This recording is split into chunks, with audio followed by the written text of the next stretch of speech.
Hello and welcome to Talking Reptiles with our species spotlight today on the Savannah Monitor. Savannah Monitors are fairly popular lizards in the pet trade these days, but they're not always a good choice unless you have the room and dedication for these specialized lizards.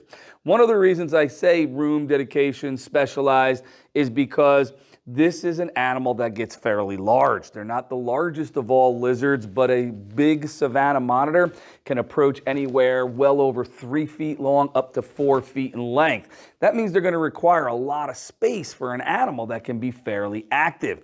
Their native range is throughout Central Africa, and they live in a very hot and dry environment. So providing that environment requires not only a large cage, but a lot of heating to make sure that their metabolism is kept up, they're kept active, and of course, they're kept healthy.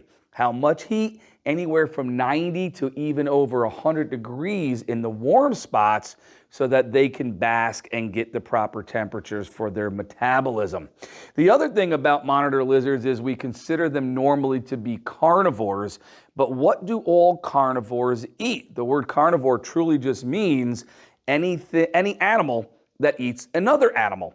And that includes insects, land snails, and other things they may find that don't seem very meaty like the typical pet prey of white mice. In fact, white mice fed too often and in too large of a quantity can even cause these lizards to become very fat, lethargic, develop fatty liver disease, and it's not necessarily the best diet. When you're feeding a large carnivorous reptile large quantities of dubia roaches, that is something that requires a little bit of dedication and could even add up in time over price. So those are just some of the things that you should consider if you want to make one a pet. Other than that, Savannah monitors are amazing animals. This guy as a captive has become very used to being handled. He's not trying to run away. Like many large lizards, he'll use his tail as a whip. He's not whipping, so that means he's used to being handled. But I still worry would guard against putting my fingers directly in front of his face.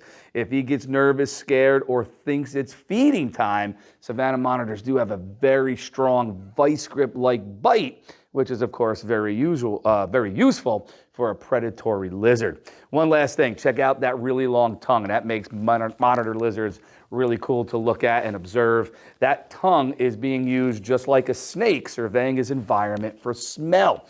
Lizards and snakes don't actually smell with their tongue, but they use that forked tongue to bring the smells from the air back into their mouth, and in the roof of the mouth is the opening for what's called the Jacobson's organ, which is where the sense of smell is actually taking place. So that's really just a starter course on a Savannah monitor. If it's a lizard you're interested in working with, make sure you do your homework. There's a wealth of information out there.